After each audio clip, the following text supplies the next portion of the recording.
menyenangkan hati istri itu pahalanya lebih besar dari puasa. Rekam ni seketik kau saya. Tapi kau bunyinya dah kayak apa? Kata, adik lalu bunyinya kecil ambo kau. Membahagiakan hati istri pahalanya lebih besar dari berpuasa. Pakai apa? Maksud lo?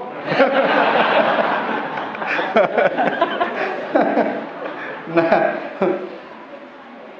memang membahagiakan hati istri kau Pak lebih kadang bodoh puasa Pak wajib. Itu makuk kecek Nabi itu Pak. Bohong itu dosa besar kan? Tapi ada 3 bohong yang dapat pahala. Dari 3 bohong yang berpahala itu 1 diantaranya berbohong menyenangkan hati istri. Bukan membohongi istri Pak ya. Itu beda tuh.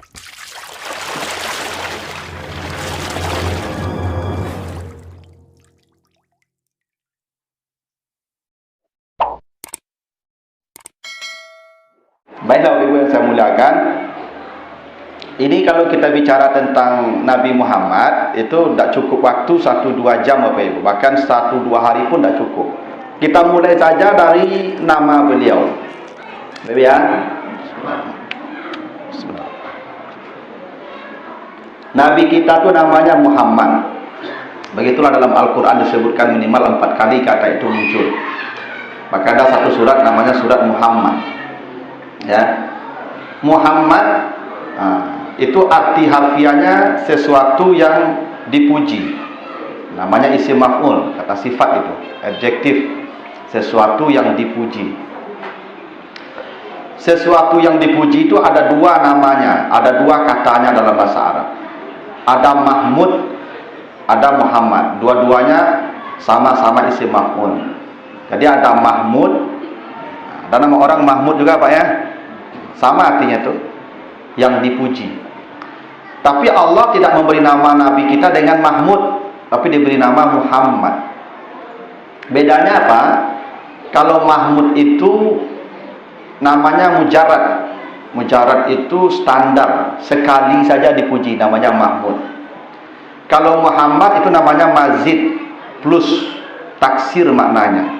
Banyak, sering, terus, dan selalu akan dipuji. Itu bedanya. Kenapa Nabi kita disebut Muhammad? Karena Nabi Muhammad itu sangat banyak dipuji, terus akan dipuji, selalu dipuji, dan tidak akan pernah berhenti dipuji. Karena Allah sudah menjamin, wa rafa'na laka zikrak. Muhammad, namamu telah kami angkat.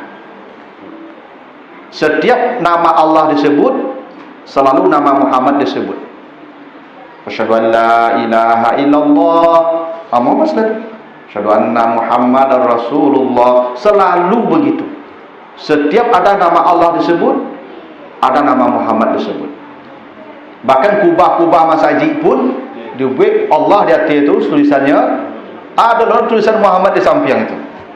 Itu buktinya Nabi Muhammad itu bukan hanya dipuji makhluk, Allah dan para malaikat pun akan terus dan selalu memuji beliau. Bahkan ada satu buku yang judulnya dalam bahasa Indonesia 100 tokoh yang paling berpengaruh di dunia. Penulisnya non-muslim, Michael Hart namanya. Itu dari 100 orang itu Nabi Muhammad nomor 1. Walaupun menempatkan Nabi Muhammad nomor 1 pun tidak cocok. Karena Nabi Muhammad tak bisa dibandingkan dengan makhluk manapun. Karena itu kata Allah, wa innaka la'ala khuluqin azim.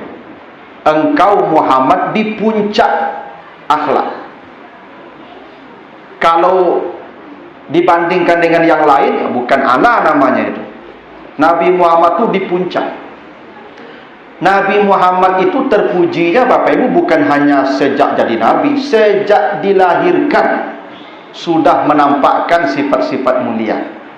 Ada sebuah cerita populer Bapak Ibu, dalam banyak kitab sirah disebutkan. Kan Nabi Muhammad itu diasuh dan disusukan oleh perempuan namanya Halimah ya. Kita bahas. Halimah ini datang dari kampung Sa'idah. Orang kampung Sa'idah itu pekerjaannya memang ya menyusukan anak-anak orang.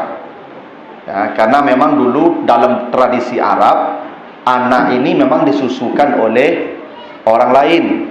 Maka ada profesi menyusukan anak orang. Itu dulu Nabi hidup di masa itu, lahir di masa itu, maka ikut tradisi itu.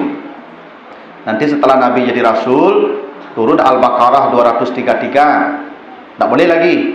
Wal walidatu yurdi'na auladahunna haulaini kamilaini. Ibu-ibu, perempuan-perempuan, istri-istri wajib menyusukan anaknya 2 tahun penuh. Wajib hukumnya. Ibu wajib menyusukan anak 2 tahun. Menyusukan, tak bagi susu lah. Beda tu mah. Dan ibu kau dah sibuk kan yang parah si susunya. Tu nyuruh tak di kulkas leh. Kau lagi sedot anak tu 2 tahun dah mau besok ibunya tuntik di akhirat tu. Percayalah kamu. Tu baca dulu Ustaz, ini anak ladang-ladang Ustaz. Imbaunya. Ya, tu namanya. Endah jam nyusu balik lah. Pala kadang dulu susuan itu dah dulu. Ya. Imbaunya anak-anak tu. Dulu kalian tak sempat ama susukan panu 2 tahun lah ya. Lain bagi susu dulu tapi tak bersusuan lah. Ya, apa ama disibuk kerja lu menolong ayah kalian. Ayah kalian pergi pemalai dulu. Terpaksa dia kerja bantunya. Jangan lagi bapa nama di akhirat besok nak. Ya. Ndak aman ndak masalah dah. Tu aman ibu tu. Tapi kalau ndak besok tuntutnya ibu tu. Kerana ibu tak bertanggungjawab namanya tu. Nak perintah Allah begitu. Ya. Nah, dulu memang disusukan oleh orang, begitu tradisi Arab. Maka Nabi itu disusukan oleh Halimah tu ceritanya. Jadi Halimah tu berangkat dari Saidah itu rombongan. Halimah ini miskin, ya, badan kurus, kendaraan kurus, karena miskin lah. Kurang gizi. Bahkan ceritanya air susunya hanya sebelah kiri yang ada, sebelah kanan kosong. Nah, kurang gizi. Tapi karena tuntutan hidup, cari juga lah anak untuk cari tambah-tambahan belanja. Ibu di Makkah orang lebih dapat anak. Cik tinggal Nabi Muhammad kau. Tak nama orang ambil lah bang tu anak yatim. Saya akan bagi piti kau pak nak dol. Bawa dulu ibu kalau lah mati apa kau anak kau lah selesai kau nak dol itu. Tu makok yang wajib disantuni anak yatim. Anak yatim wajib disantuni. Tapi kalau anak piatu mati induknya tak wajib disantuni lah. Bang kau betul apaknya doh. Paknya pergi ranjau sampai menikah. Sampai diserahkan ke suami besok. Yang wajib tu anak yatim. Bahawa kalau mati apaknya, amaknya menikah je laki-laki lain, mereka dibuat di suami baru yang nak tinggal. Itu aturannya. Bahawa anak kau milik apak dan milik induk lah. Begitu ya. Tak ada yang mau bawa Nabi tu. Siapa yang mau kasih belanja nanti? Tinggallah Nabi Muhammad sendirian di situ. Datang Halimah, ya, temu kakek Nabi. Kata kakek Nabi, kau lihat do anak cucu ambu anak apaknya tak do leh. Ya kan, kau cari piti, engkau yang nak do piti lah. Tapi kalau engkau memeliharanya, kalau namu engkau meliharanya, mudah-mudahan Allah memberkatimu. Abayu lah jo suami, dah baca itu dah anak seorang kau tinggal ya. Nak dah bapak lah kiranya. Kau cari piti tak kerapik untuk lo kau. Baca roh tu. Kata suaminya kau lagi namu kau melihara, taluk dia kau cubalah cek suaminya. Ya dah, dan biarlah anak kau sepakatlah, jadilah, dah baru kami kasuh. Disusukanlah. Pertama kali menyusu, disusukan ke yang kiri tadi yang ada isinya. Yang di situ anak Halimah sudah menyusu, Hamzah namanya. Apa yang terjadi? Nabi tidak mau menutup mulutnya rapat-rapat. Seperti Nabi Musa dulu disusukan ke semua ibu-ibu di Mesir, tidak mau dia. Sampai ibunya datang. Ini juga tidak mau Nabi Muhammad tu menyusu. Ini heran Halimah bala anak ketik kau nak mu menyusu. Besok kalau anak-anak ketik tu kan tak fikir kan tu. Kabau Jawi pun nunjuk ikut tu. Tu. Maka nak namu anak kau. Iseng salah putar ke kanan yang kosong tu. Baru Nabi nak mahu apa itu. Ya, dan itu mukjizat pertama, kantong susu Halimah penuh. Di situlah Nabi 2 tahun menyusu, tak pernah ke yang kiri. Tak pernah mau dia ke yang kiri. Pada usia Nabi 7 hari ketika itu baru pergi. Karena sebelumnya Nabi menyusu ke Suwaibah budak Abu Lahab. Kenapa Nabi tak mau menyusu ke yang kiri? Karena itu punya orang. Ada yang punya yang kanan yang tak ada pemilik. Nabi mau ke yang kanan. Tuh, hebatnya Pak.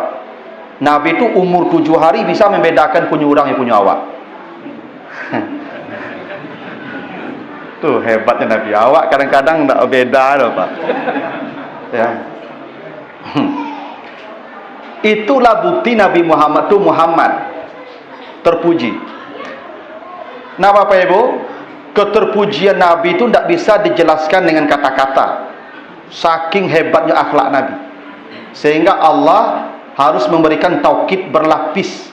Wa innaka, satu, la ala, dua, tambah lagi ala, tiga, tambah lagi mentakdimkan huruf jar, empat taukidnya untuk menjelaskan kemuliaan akhlak Nabi. Nah persoalannya Pak Ibu, kita yang hampir kita pelajari, Nabi itu menjadi mulia itu tidak kebetulan, diset oleh Allah untuk jadi contoh bagi kita. Apapun perjalanan hidup Nabi, dari mulia beliau sebelum dilahirkan sampai meninggal, itu tidak ada yang kebetulan. Semuanya disetting oleh Allah untuk jadi pelajaran bagi kita. Mari kita belajar dari bagaimana Nabi menjadi manusia yang terpuji, supaya Bapak Ibu bisa belajar untuk menjadikan anak keturunan kita seperti Nabi Muhammad. Satu, siapa bapak beliau? Bapak beliau namanya Abdullah. Abdullah itu kalau Bapak Ibu baca sejarah, adalah pemuda yang paling saleh di kota Makkah. Tidak pernah dugem. Karena orang Arab dulu suka dugem Bapak Ibu. Pesta-pesta malam itu kebiasaan orang Arab. Ya. Tidak pernah minuman keras, tidak pernah mabuk-mabuk. Karena khamar itu budaya Arab yang susah menghilangkannya. Sampai ayat 23 tahun turun ayat untuk mengurus khamar itu sampai haram. Ada 4 ayat yang turun itu bertahap. Saking susahnya khamar itu dihilangkan. Bapak Nabi tidak pernah mencicipi khamar satu teguk. Tidak pernah pergaulan bebas, tidak pernah macam-macam. Itu makanya banyak wanita-wanita di Makkah itu berharap jadi istrinya Abdullah. Saleh. Dan bapak Nabi itu beriman. Jangan dibilang bapak Nabi itu musyrik. Ada juga pendapat katanya bapak Nabi masuk neraka. Siapa bilang? Bapak Nabi itu pengikut ajaran nenek moyangnya Ibrahim. Hanif namanya. Memang sejak Nabi Ismail tidak ada Nabi setelah itu. Tapi ajaran Nabi Ibrahim tetap berkelanjutan tuh. Mereka salat, mereka puasa, mereka zakat, begitu. Memang dari awal sudah diajarkan begitu. Makanya Ibrahim ketika meninggalkan Ismail di pinggir Ka'bah, di surat Ibrahim ayat 37, apa kata Ibrahim? Rabbana liyuqimus shalah. Ya Allah, saya tinggalkan anak cucu saya di pinggir Ka'bah ini, tolong jadikan anak cucu saya menjaga salat mereka. Berarti bapak Nabi salat itu. Karena bapak moyangnya Ibrahim salat. Masa cucunya tidak salat? Bapak Nabi itu mukmin, bukan musyrik, masuk surga itu. Memang tidak beriman ke Nabi Muhammad karena belum lahir. Tapi beliau beriman kepada nenek moyangnya Ibrahim dan Ismail, dan itu yang diikuti ajarannya, Hanif namanya. Ya. Dan pemuda saleh. Nah, makanya bapak Nabi itu usia 23 tahun mati. Setelah menikah dengan Aminah, sudah tertanam benih, 2 bulan hamil, bapaknya pun meninggal dunia dalam perjalanan dagang menuju Syam. Di Madinah meninggal dunia. Jadi memang bapak Nabi itu Ibu tidak panjang umur lah, 23 tahunnya. Memang paming orang kampung Ibu, kalau orang elok laku tidak panjang umur lah. Ambo nak macam Ibu yang panjang umur dia elok laku lah, kau aja salah faham. Kau aja tahu kau saya kami nentu tua kau dia elok laku kami rendah. Ya, tu paming orang saya Ibu. Kalau mati muda kan di yo elok laku itu. Gitu. Ya kalau gaib mati kita nampak banyak buruknya Pak. Itu dia elok lah. Muda kan ada barang buruknya tu. Nah, jadi Abdullah tu saleh Ibu. Ya, laki-laki yang sangat baik. Aminah ibu Nabi juga perempuan salihah, maka namanya Aminah, yang jujur. Aminah itu juga sama. Ada satu tradisi bagi orang Arab dulu, wanita-wanita Arab, namanya tabarruj. Wala tabarrajna tabarrujal jahiliyah. Perempuan-perempuan dulu tu suka berpakaian yang menarik perhatian laki-laki. Itu tradisi orang Arab di dulu begitu. Pakai galang di kaki, pakai ko. Nah, Aminah tak pernah. Aminah tu perempuan yang baik. Maka dari Abdullah, bibit yang baik, ketemu Aminah, lahan yang baik, baru lahirlah Muhammad, orang yang terpuji. Tidak bisa Bapak Ibu, kalau ingin mendapatkan keturunan seperti Muhammad terpuji, tidak kita siapkan lahan yang baik dan bibit yang baik. Itu kenapa dalam agama konsep memilih jodoh itu kata Allah, la tankihul musyrikat hatta yu'minna. Jangan kau menikah dengan perempuan yang agamanya tidak baik. Sesungguhnya budak kalau beriman baik, dia budak status seperti binatang, lebih baik itu dinikahi ketimbang budak walau akjabatkum, walaupun budak ini mencengangkanmu, walaupun yang perempuan ini mencengangkanmu, yang musyrik tadi, cantiknya, kayanya, jabatannya, tapi agamanya tidak baik, budak nikahi. Makanya kata Nabi, nikahilah perempuan karena 4 ya.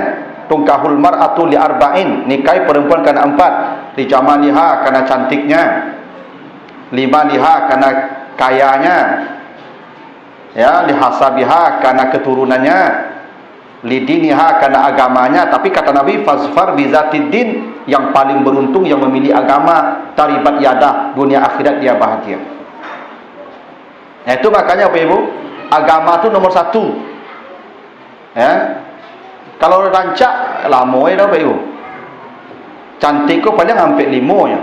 Itu kalau pandai perawatan tuh, lecok spa. Kalau wadak waris saya, wadak pipa saya tak mau loh. Lagi apa-apa malam bagi perawatan. Kata, udah apa-apa kau pak, nampak orang rumah kawan makilik tu puji tu. Pancak muka ibu ndak rasih. Ngadu ibu tu ka pak, kamu tanya ke ibu tu perawatan kulit maka dokter 2 juta perawatan sekali itu perawatan. Oke siapa? Aku mencintaimu apa adanya. Kalau lah kakak lu piti apa adanya pak. Ndak kalamu tak cantik tu loh. Harta kadang datang kadang pergi. Jabatan 2 periodenya pak. Minta 3 demo orang itu. Ya pak. Agama yang permanen Bapak Ibu. Maka kau cari minantu, Bapak Ibu, agamulah nomor 1. Kadang kini kau Bapak Ibu kalau cari minantu, masya Allah. Mak rajo, dokter, 2 hari pesta pak di gedung tu. Tapi rajo minantu, gari masaji, mandoa ketik saja pak. Nabi ayam dia siku. Harusnya yang gari masaji itu seminggu pestanya Bapak Ibu. Ya. Bapak Ibu tahu enggak siapa orang yang paling aman di akhirat kelak di padang mahsyar? Sab'atun yuzilluhumullah fi zillihi yauma la zilla illa zillu. Ada 7 manusia yang diamankan Allah. Pertama, di hari berbangkit itu dia sudah diamankan oleh Allah. Bahkan dia boleh membawa orang yang dia sukai. Waradiyalahu qaulan. Siapa mereka? Syabun nasha'a fi ibadatillah. Anak muda yang taat beribadah. Jadi kalau Bapak Ibu dapatlah anak muda taat beribadah tu aman, mahal tu barang langka tu ya. Ya kalau dokter yang saleh tak apa-apa, pengusaha saleh, perwira saleh tak apa-apa. Tapi kalau harus memilih dari yang semua itu, agama lah nomor 1. Tak mungkin Bapak Ibu mendapatkan keturunan yang baik kalau bibitnya, lahannya tidak disiapkan yang baik pula. Itu kenapa Nabi Muhammad tadi, karena bapaknya Abdullah, ibunya Aminah. Itu Bapak Ibu ya. Jadi Bapak Ibu besok orientasinya tukar lah cari minantu ya. Kalau bisa kriteria cari minantu tu hafal Quran sekian juz. Wah mantap tuh ya kan. Baru karajonya. Yang kedua, Nabi Muhammad itu Bapak Ibu lembut, pribadi yang sangat lembut. Bapak Ibu kalau baca sejarah Nabi itu kelembutannya masya Allah. Tak kaurang, tak kakawan, tak kalawan. Nabi itu misalnya begini, Nabi itu kan punya hater ya. Biasalah Bapak Ibu, sebaik-baik orang dia punya dua apa itu? 2 sisi. Ada fans, penggemar, ada hater. Ya. Pembenci. Saya ni Bapak Ibu, sebaik-baiknya saya, kalaupun saya baik, pasti ada yang benci saya, ada yang suka saya. Itu manusiawi. Manusiawi itu Pak. Abdul Samad tu santiang tu. Tapi coba cari di media sosial tu, sebanyak yang membencinya, sebanyak yang menyukainya. Dunia begitu aturannya. Jadi jangan Bapak Ibu berharap semua orang suka dengan kita. Aku tidak di dunia kita hidup itu. Jangan pernah berharap semua orang menyukai kita. Itu keliru Bapak Ibu itu. Adalah alami kalau ada orang benci kita, ada orang suka kita walaupun kita baik, itu dunia. Yang tidak ada begitu di sorga. Kata Allah, wa naza'na ma fi sudurihim min ghillin ikhwanan. Di sorga besok manusia tu tidak ada lagi yang bertengkar, tidak ada lagi yang saling membenci, semuanya ikhwan, bersaudara. Di sorga tu besok orang cupin-ipin siapa? Awang ngecek surang betul. Ngecek surang lain betul. Tu. Tapi kalau di dunia kau Pak mengecek awak kena ngotak tu. Yang situ Pak. Itu dunia. Jadi Pak pengurus, jangan Bapak pengurus kecewa kalau banyak yang mengkritik awak. Dunia itu. Ya. Jangan sampai dia nak kaya pengurus lah. Batu percuma sih eloknya tak ada elok orang sekolah. Enak. Kalau semua kebaikan Bapak Ibu harus dipuji orang, pindahlah ke surga. Selama di dunia tak selalu orang suka dengan kita. Dan kita begitu, semua begitu Bapak Ibu. Kalau disurvei jujur kini kau yang hadir kini kau nak sadu suku jambo lo kau. Saya lah. Ambo tak tahu tiwa hati Bapak Ibu lo kau.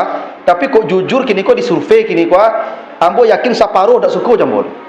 Tapi tibo kamari dek sagan kadang-kadang ya toh, bukan dek ingin menang ambo.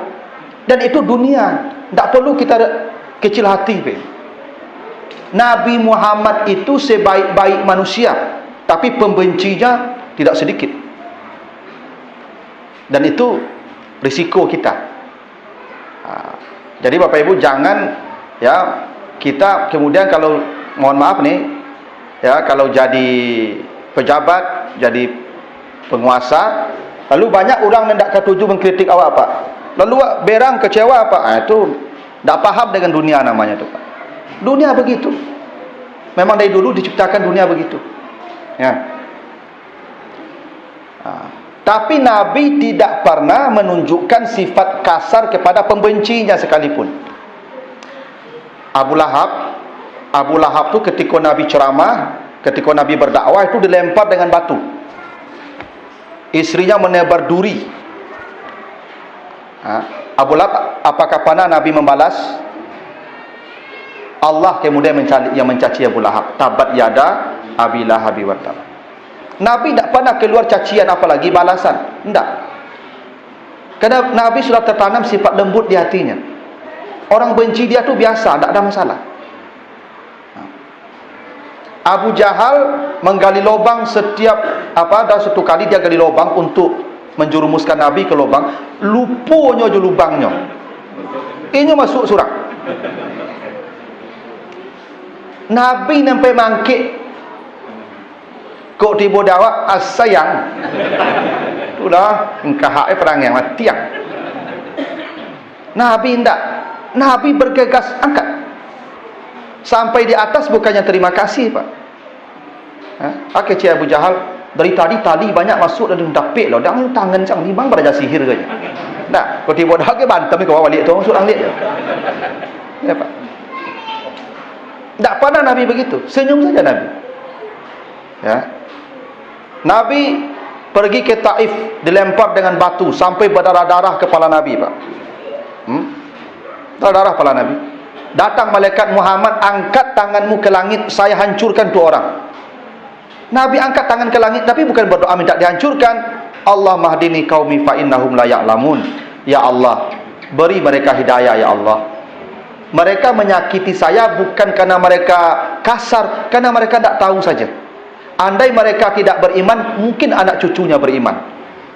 Kok tiba dia awak tu dapat tawaran menarik mereka tu. Pada darah palu apa ibu? Tiba malaikat dan hancur orang gua.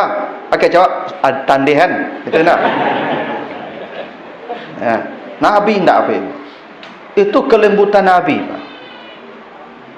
Hingga orang yang membencinya pun, Nabi Nuh, Pak, ketika Nabi Nuh disakiti oleh kaumnya, apa kata Nabi Nuh berdoa kepada Allah? Ya Allah, la tazar fil ardi minal kafirina dayyara. Ya Allah, jangan satu pun orang kafir tinggalkan di muka bumi ini. Hinakan, hancurkan mereka semua. Maka datanglah banjir besar itu, hilang semua. Itu karena Nabi Nuh berdoa, habiskan mereka semua. Nabi Muhammad enggak. Itu lembutnya hati Nabi. Nabi pernah dilempar dengan kotoran onta. Setiap saat pagi-pagi kena kotoran onta. Suatu pagi tidak ada ciri unta tabang leh. Tanya mah orang gua aja Nabi. Tak ada ciri unta tiba pagi kalau. Kira sakit orang tu. Habis salat subuh, Nabi orang pertama yang menjenguk dia. Kok tiba dia awak? Lah, saya cuba lah jangan. Ini kan kurang ajar kan? Itu Pak. Oh, lembutnya Nabi kalau ke istri tak tanggung-tanggung loh Pak. Nabi itu kan ketika di Makkah kan dakwanya sir Pak. Tak mau dikini dakwah loh Pak. Dakwah di Makkah ku jam 1 malam. Al-Quran ku tak dibukukan loh Ibu. Kau pada masuk Utsman baru kau. Quran ku di mulut Nabi sih baru. Jadi kalau kita mendengar Quran, dengar Nabi. Berkumpullah di rumah Arqam bin Abil Arqam jam 1 malam. Setelah Nabi pulang jam 1, jam 2, jam 3 Nabi pulang salat subuh nado leh. Itu Khadijah kalau lalu pintu tak kunci, lampu mati, Nabi tidur di luar tu Pak. Iya. Dah pernah Khadijah nutup pintu tu Pak. Lalu di luar. Kan zaman dulu pintu kan tak ada kini kuncinya lah Pak. Bapalang di dalam tu. Bagi kayu 2 tagak tu bapalangan tu Pak. Yang buka orang dalamnya Pak, orang luar tak bisa buka lah. Nabi tak pernah mengetuk pintu tu Pak Ibu. Lalu di luar tu. Kalau Khadijah dah tidur. Khadijah pernah berkata, ya Rasulullah, bangunkan saya. Kata Nabi, saya tidak ingin mengganggu tidurmu. Coba bayangkan lembutnya Nabi ke istrinya Pak. Pulang ceramah Pak, lalu di luar. Iko pulang main domino bertoko pintu. Ya. Apa-apa yang suka duduk di pos main domino, buat kunci surang-surang. Ya, jangan daga-daga pintu tu leh. Nak di luar lalu. Ya kok kamu contoh Nabi je Pak. Ya. Kadang ibu-ibu kau jam 2 balik jam 1 mulai kata kalau baru. Toko pintu. Tak jago tak kaki sakit palu tu. Sampai subuh ibu tak mau lalu itu. Enak. Kan menyesu nama tu. Nah, mulai malam kau apa ibu buat kunci surang-surang, Pak. Kopi kunci tu. Je buka-bukanya pintu le ibu. Lalu saya. Ambo tanggung jawab esok.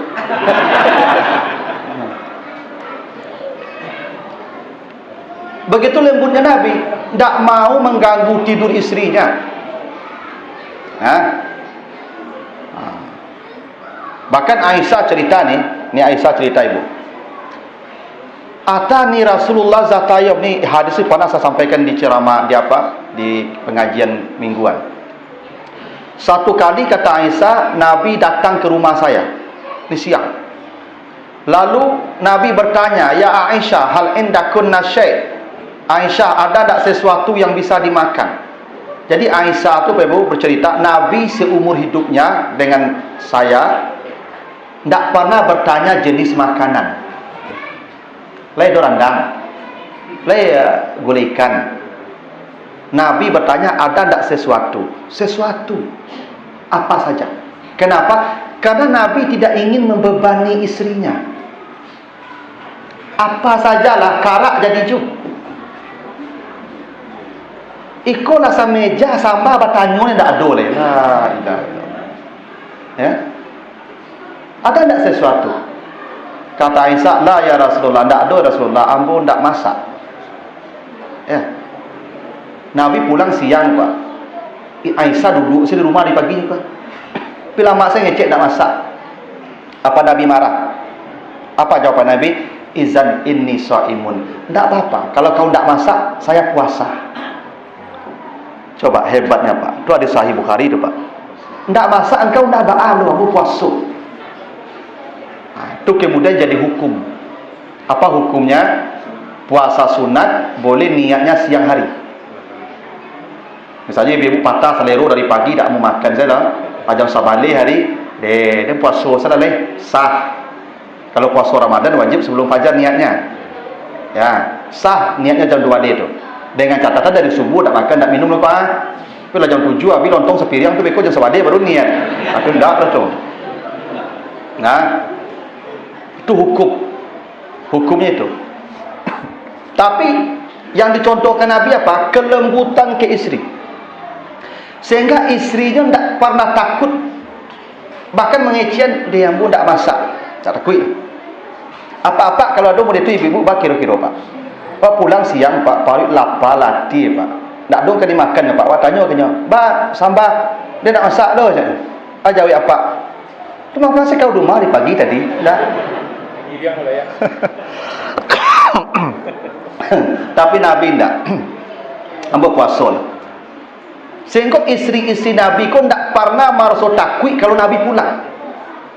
Karena ada bapak-bapak ni, kalau pulang istrinya sasak angok. Asal pulang menyerengi ibu ko salah sesadorinya. Sehingga kalau bunyi pintu pagar, apa pulang ibu ko lembaca kursinya bagai. Ya. Kalau kursi baca tu setan pulang lupa. Memang ada ibu-ibu apa-apa model tu perangainya.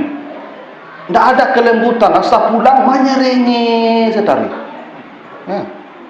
Sehingga kau dapat telefon ibu kau, "Bu, ambo dak pulang lo do dinas luar kota seminggu." Sujud syukur ibu kau langsung.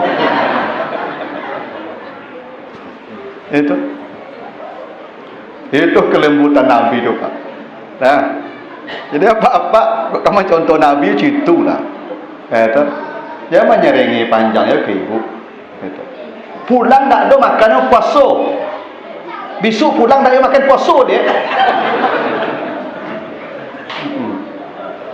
Sampai bilo puasa Ustaz. Sampai bilo aja.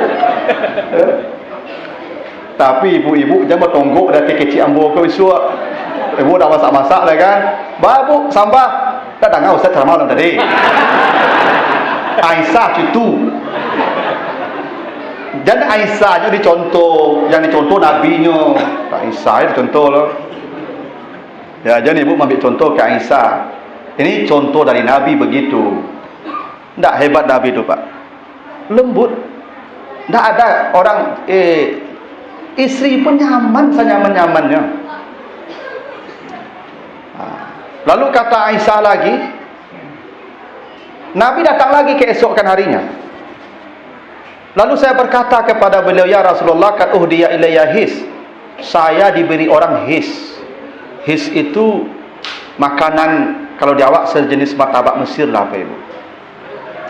Saya menunggu engkau makan dari pagi, saya tidak makan. Saya tunggu engkau pulang. Ayo kita makan. Nabi, makan kata Nabi. Nabi langsung makan bersama Aisyah. Padahal Nabi sedang puasa. Coba hebatnya Pak. Nabi sedang puasa. Nabi makan, membatalkan puasanya. Tak ngomong sama istrinya, makan saja. Padahal Nabi puasa. Lah sudah makan baru Nabi kasih tahu puasa.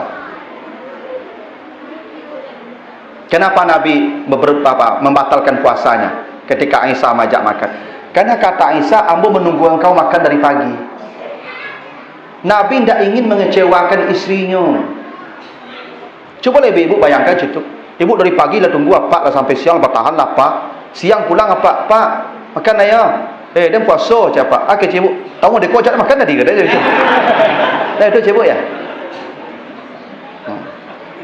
Nabi makan saja. Itu jadi hukum. Apa hukumnya? Bapak Ibu kalau sedang puasa sunat diundang orang makan. Jangan puasa, makan. Saya puasa Senin kok jam 1 tiba misalnya kan Pak Kedir membawa misalnya kan. Pak RW atau Pak Ketua mau makan rumah ada undangan kok ada apa? Doa. Apa sedang puasa makan. Jangan ngecek-ngecek makan saya. Tu puasa Ustaz, dah apa-apa puasa dah dapat pahala tu. Tambah pahala menih undangan lain. Wajib kadang pahalanya. Pauri wakil lu pulang. Apa? jadi hukum. Ya. Tapi ini diundang Pak ya, enggak ditraktir lah Pak. Ya, tapi kalau ditraktir enggak. Pas sedang puasa kan. Pak, ya kelapa sebentar makan Pak. Itu traktir namanya itu. Jawab enggak usah. Makasih banyak. Nah, tapi kalau undangan dan siapkan dari pagi itu makan. Tapi kok puasa sunat ya? Ramadan enggak loh. Jadi ibu salah lu besok apa selang puasa tengah hari kan Pak makan ada yo lah itu ada tuh. Enggak. Ya. Hukumnya begitu. Tetapi kenapa Nabi berbuka saat Aisyah mengajak makan? Karena Nabi tidak mau mengecewakan istrinya. Karena dalam hitungan agama ni Pak Ibu, menyenangkan hati istri itu pahalanya lebih besar daripada puasa. Tolong Ibu catat ke ya. Boleh rekam dari kau dengan kalimat sebentar kau. Menyenangkan hati istri itu pahalanya lebih besar dari puasa. Rekam ni seketik kau saya. Tapi kau bunyinya dah kayak apa? Tahu? Adik lalu bunyinya kecil ambo kau. Membahagiakan hati istri pahalanya lebih besar dari berpuasa. Pakai apa? Maksud lo?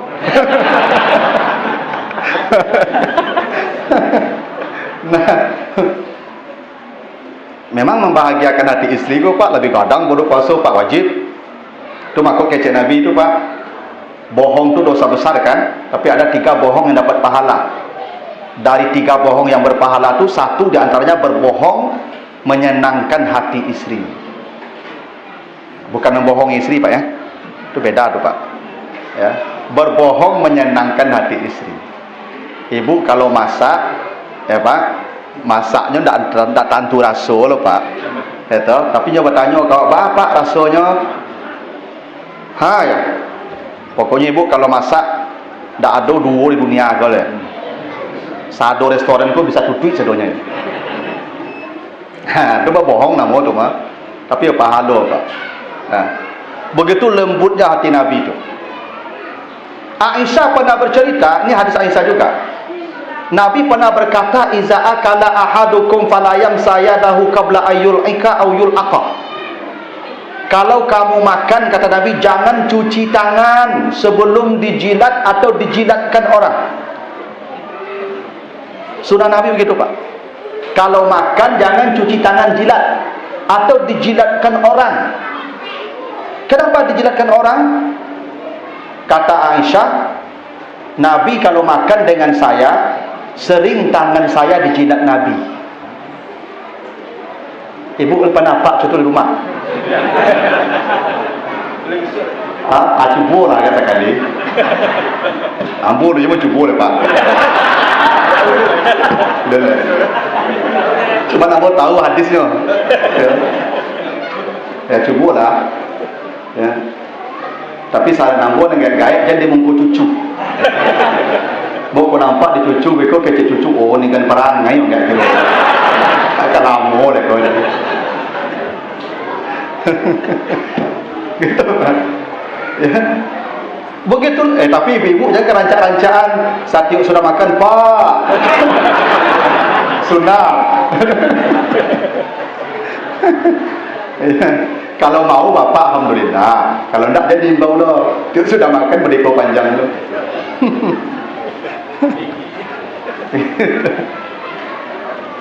Nah, itu lembutnya Nabi. Bahkan yang hebatnya Pak, ini Safiyah cerita nih. Safiyah ini istri Nabi juga, ya, dari kalangan Yahudi. Nabi itu kalau kami naik kendaraan, kendaraan dulu kan onta Pak. Nabi itu kalau kami naik kendaraan onta, Nabi jongkok dan kami menginjak paha beliau sebagai anak tangga.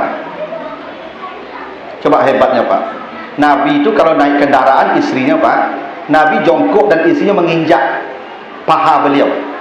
Nabi itu kepala negara Pak. Tak PRW lo, tak PRT lo, kepala negara. Lo bayang Pak Pak, presiden Pak. Ya. Nabi Pak, tak ustaz lo Pak, Nabi menerima wahyu. Tapi kalau istri naik kendaraan, kaki beliau jadi anak tangga. Itu makanya apa-apa ibu bukan naik auto, bukaan pintu tu Pak. Lah masuk ibu baru tutup pintunya. Nah, kadang ibu-ibu ciek kaki masuk baru Pak auto lah jalan. Gitu. Iya. Ibu kok melambek jo. Awak tergagih. Nah, pertanyaannya Bapak Ibu, kenapa Nabi Muhammad tumbuh sebagai pribadi yang sangat lembut? Karena beliau diasuh oleh seorang wanita namanya Halimah. Halimah itu artinya lembut. Halimah. Memang Halimah itu Bapak Ibu hidup di kampung Sa'idah. Sa'idah itu artinya orang-orang lembut juga. Dan di kampung itu memang bahasa orang santun Pak. Nabi Muhammad itu kan lahir di Makkah, tapi digadangan tidak di Makkah loh Pak. Digadangan di kampung, di pelosok. Kalau di kampung ku orang lembut mengecek Pak. Orang pedalaman tu kalau mengecek santun, beda dengan orang kota Pak. Orang kota ku cenderung kasar. Tu makanya orang pedalaman tu Pak mengecek lunak-lunak. Orang Payakumbuh kan mengecek lunak Pak. Payakumbuh, Sangka. Orang Payakumbuh tu kalau mengecek kan seperti balagu Pak. Kalau menyapu awak kan bilo debo. Tak begitu Pak? Ya. Tapi kalau orang posisi, bilang kok, situ Pak, kaju-kaju adanya.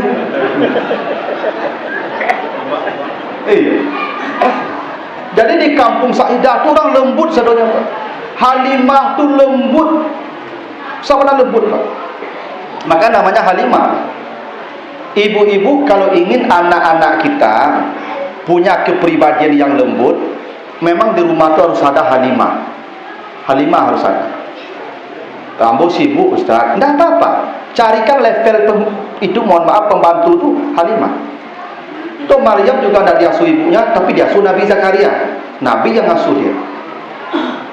Nabi Muhammad tidak diasuh ibunya, tapi Halimah yang ngasuh dia. Anak-anak kita ni itu cerminan ibunya. Bila ibunya kasar, anaknya kasar. Bila ibunya bicaranya tidak sopan, anaknya akan bicara tidak sopan. Karena akan copy paste dari ibu. Kadang ibu itu disebut ummi. Dari kata ummi ada kata imam. Kenapa ibu disebut ummi? Karena ibu imam dari anaknya. Apapun yang dicontohkan ibu, itulah anaknya nanti. Karena itulah ibu disebut ummi. Nah, jadi memang ibu-ibu ini yang menjadi pokok. Kalau anak-anaknya santun, ibunya santun biasa aja. Itu aku kehadiran ibu di rumah aku penting. Penting hadir anak ibu di rumah aku. Mohon maaf kadang-kadang ada awak aku ibu, ya, pendidikan tinggi, gelar banyak, ya, karir hebat, tapi anak kacau. Kenapa? Karena kita tidak menjadikan, tidak menyiapkan Halimah di rumah itu. Kalau tidak bisa kita, tidak apa-apa. Tapi orang yang punya kemampuan untuk menjadikan anak kita menjadi yang santun. Dulu bebu, aku tak tahu tak kini kok bahasa berubah. Dulu bebu, amakku di rumah, pakku ke sawah, ke ladang paduknya Pak. Ambo tak kana dulu ketika ya kami ketek-ketek, kalau ada menyapu ke orang, petek, yo cik orang. Lah lewat waktu panggil amak tu, mari nak. Itu mama awak kemaya. Besok je mak petek je kini malu awak, mama ya. Tu. Kini kau tak ada tu Pak. Anak-anak kini nyom si orang sadu Pak. Kan? Pak Muslim nyomnya tu. Kenapa kita tak pernah mengajar mereka sopan santun? Karena di rumah tak ada lagi Halimah sekarang. Kita sibuk, suami pergi pagi, pulang sore, isteri pulang pergi pagi, pulang sore, anak Allahu a'lam. Itu maka anak-anak ini mada tangka karena tidak ada Halimah di rumah. Saya Bapak Ibu, ini anak-anak kita di sini. Saya pernah memberi materi pesantren Ramadan tahun 2000 berapa? 16 yang lalu kurang lebih. Anak SMA Pak, anak awak Pak di musala mau bagi ceramah tu. Jam 6:30 mulai materi sampai jam 7 mau bagi materi, masuklah anak berdua, anak awak, anak komplek kau berdua. Ambo tanya, Ananda, bakal terlambat gajah dulu ke 6:30 baru jago lupa aja. Tak sopan santun loh Pak, baru jago lupa aja. Lah salat subuh dari itu, tapi baru jago baru subuh lah caknya. Sentiang saja wehnya Pak. Kata, ada betul lah. Dek yo baru jago, baru kau boleh solat. Kalau baru jago, solat dulu sudah dah. Biar Pak tunggu, sama tadi lanjutkan. Tapi suruh saya Pak. Siapa yang salah tu Pak? Ibunya tidak hadir di rumah. Kadang tidak ada Halimah di rumah aku anak model tu. Jadi begitu Nabi Muhammad tu diset hidup beliau supaya jadi contoh dia awak. Maka Halimah hadir di rumah itu. Kalau Bapak Ibu sibuk tak apa-apa, carikan pembantu yang berkelas rumah tu. Minimal pembantu Bapak Ibu tamat S1. Iya Pak. Tapi kalau pembantu dah tamat SD lo kejadian so anak awak. Tentu pendidikannya tentu tak bisa mencerminkan gayanya mendidik di rumah. Ini pendidikan pertama di rumah tu mah. Nah, jadi Nabi Muhammad menjadi pribadi yang lembut itu kerana diasuh oleh wanita yang lembut. Halimah namanya. Nah. Setelah usia 6 tahun dibalikkan ke ibunya. Ibunya pun meninggal dunia 6 tahun. Baru 2-3 bulan bersama ibunya meninggal dunia pula ibunya. Kemudian diasuh oleh kakek beliau Abdul Muttalib. Sampai usia 8 tahun kakeknya pun meninggal dunia. Itu tidak kebetulan Bapak Ibu. Nabi diasuh oleh kakek beliau pun tidak kebetulan. Sudah diset oleh Allah. Umur berapa Nabi diasuh kakek? Umur 6 sampai 8 tahun, 2 tahun saja. Artinya Bapak Ibu kok kamu ngasuh cucu je umur 6 tahun, cucu tu baru jawab. Kok dia lagi lah jawab cucu tu. Oh Pak Haji ya. Kok kayak ya Pak? Umur 6 tahun baru cucu kau jawab. Tak mau urus buang ketik, buang gadang ya Pak. Kalau lah 6 tahun kau Pak, nyolah perlu baca cerita oleh Pak. Anak-anak umur 6 tahun kau sana dengar cerita Pak. Nen punya waktu baca cerita kakek dan neneknya lah pensiun. Cerita banyak. Kau ayu apa cerita risau Pak, nya panik. Ya. Dia kalau tu ngecek ke Pak cerita Pak. Lalu senang le panik dah cerita ada kau macamnya. Itu Pak kalau jawab Pak panik. Tapi kalau kakek dia tak ada kerajaan dia pensiun. Oh banyak cerita kakek itu, enak. Tu makuk jo kakek umur 6 tahun Pak. Nyon anak kau Pak dah boleh dari ketik jo kakek jo nenek lo Pak. Kau itu ajaran kakek ajaran nenek kau cuk salah. Perangai kakek Pak, cucu kau tak pernah salah lo Pak. Tu perangai kakek. Dan kakek nenek kau dan cucu kau tak boleh diberangi. Salah anak kau Pak, anak ambo salah ambo berangi, ambo diberang di ayah ambo Pak. Makanya anak kau kalau cucu, ya kalau jo kakek Pak, lu di backing kali Pak. Tu makanya rusak mental anak kadang-kadang kalau jo kakek. Nah itu Pak. Tapi apa-apa dia mengasuh cucu, boleh dalam beko je dia fikir kau abet anak kau leh. Dan tak leh. Batuk, ya betul itu Ustaz malam tadi tak. Lah 6 tahun masuk dan leh. Nah, gitu. Dan tolong jelah nyo. Ya. Tapi idealnya begitu, usia 6 tahun baru cucu dia sama kita. Kalau usia 6 tahun tu mengecek cerita banyak pengalaman yang dibagi je itu yang dilakukan kakek Nabi ke Nabi dalam usia 6 sampai 8 tahun itu. Itu nak kebetulan di set Allah itu. Supaya jadi contoh lah dia awak. Ha? Kalau lah ada 8 bekon anak tu lah berkawannya. Tak tahu dia jawab dia Pak. Ha. Setelah umur 8 tahun kakek Nabi meninggal. Siapa yang mengasuh? Pamannya Abu Talib. Paman Nabi ini ada 9. Ada 2 orang yang kaya raya namanya Abbas dan Haris. Kaya Abbas dan Haris. Tapi kakek Nabi tidak menitipkan ke Haris atau ke Abbas, tapi dititipkan ke Abu Talib yang paling miskin dari anak yang 9. Dari 9 anak Abdul Muttalib, Abu Talib yang paling miskin. Tapi Nabi Muhammad dititipkan ke Abu Talib yang paling miskin, tidak ke yang paling kaya. Kenapa begitu? Karena Nabi Muhammad ini calon pemimpin. Calon pemimpin tidak boleh cengeng. Calon pemimpin tidak boleh besar dengan uang banyak. Anak kalau jo fasilitas mewah dari ketek, juang banyak dari ketek, utaknya dapat jalan lah. Sayolah Pak Ibu kamu. Anakku kalau disuruh do piti saya tu sebentar Pak Ibu, panganannya tumpul. Tak kreatif. Maka anakku perlu diajar duit. Bapak Ibu walaupun banyak piti, anak kalau berkandak jangan langsung diagi, janjikan besok cari piti dulu. Supaya nyo tahu tak semudah tu dapat lah. Ya? Maka Nabi itu tinggal dengan Abu Talib dari usia 8 tahun. Apa yang dilakukan Nabi? Mengembalakan kambing orang-orang Makkah. Kubalu kambing Nabi itu Pak. Mencari piti Nabi itu Pak. Menghasilkan uang Nabi tidak tinggal gratis Nabi dengan pamannya lah Pak. Nabi itu dari kecil sudah diajar mencari hidup. Tak pernah Nabi itu menengadakan tangan Nabi. Pelatih Nabi itu kubalu kambing. Nya dulu alasannya Ibu bakok kubalu kambing. Bok Nabi ko calon pemimpin umat. Nabi itu kerajaannya menggubalun orang. Ya. Sabalu menggubalun orang, dilaki ke kambing lu.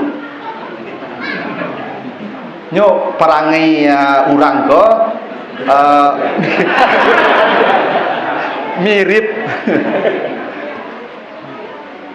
Bapak Ibu memelihara kambing kok payah. Bapak Ibu yang pernah memelihara kabau, pernah berteranak kabau, pernah berteranak kambing di sekolah dulu.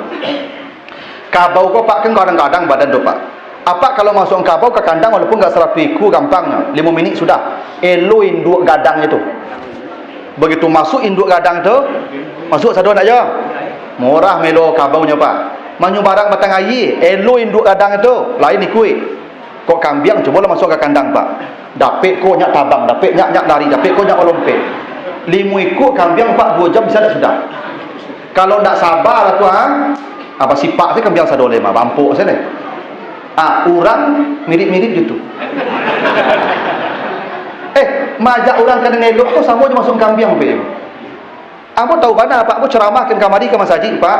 Minggu kini apa aku tibu, apa tu hilang. Minggu besok apa aku tibu, apa aku hilang dah. Cara cari Pak. Makanya ceramah aku jamaah tak pernah tatap loh Pak. Sehingga kalau materi ceramah aku bersambung, tak nyambungnya loh. Orangnya beda kali tibu. Itu Pak. Kalau ustaz tak pernah aku balu kambing, tak tibu ustaznya itu. Ya Pak.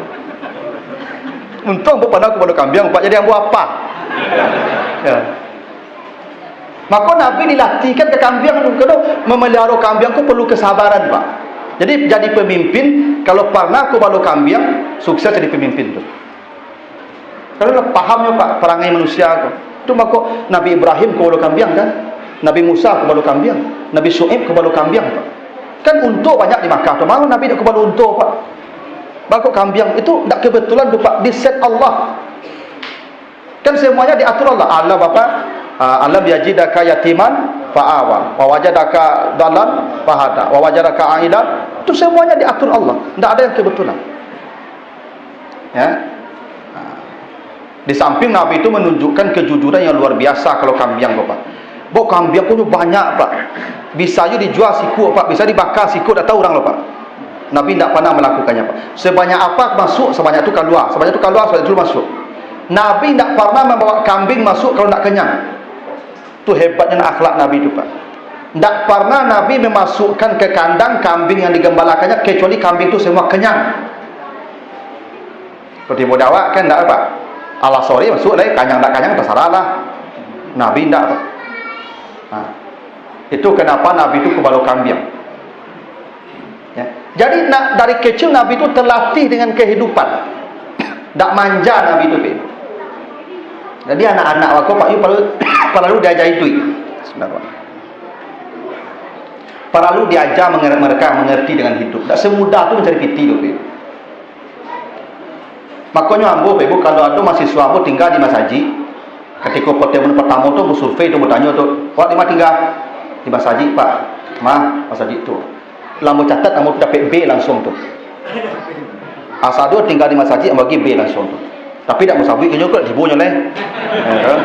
Dia mencatat tu Pak. Itu dia tak minta lagi uang ke orang tuanya tu Pak. Dari mulai di awal kuliah sampai selesai tak pernah minta uang tu Pak. Makan dia cari sendiri, belanja dia cari sendiri, biar kuliah cari sendiri. Itu lebih hebat dari yang PA itu Pak. Ya. Dan anak-anak kita perlu diajar tu Pin. Makanya kalau tu anak-anak pergi sekolah membawa kuih, itu Masya Allah tu Pin. Sukses anak mana tu di situ. Ya. Jadi Bapak Ibu kadang-kadang ya memang begitulah kita dengan anak. Tak selalu anak tu kita curahkan dengan uang. Rusak anak tu Pin. Asal do kandak ni dapat tu rusaknya begitu. Perlu direm. Perlu juga disadarkan bahawa tak semudah tu hidup pun. Bukan nak kikik, enggak. Gitu.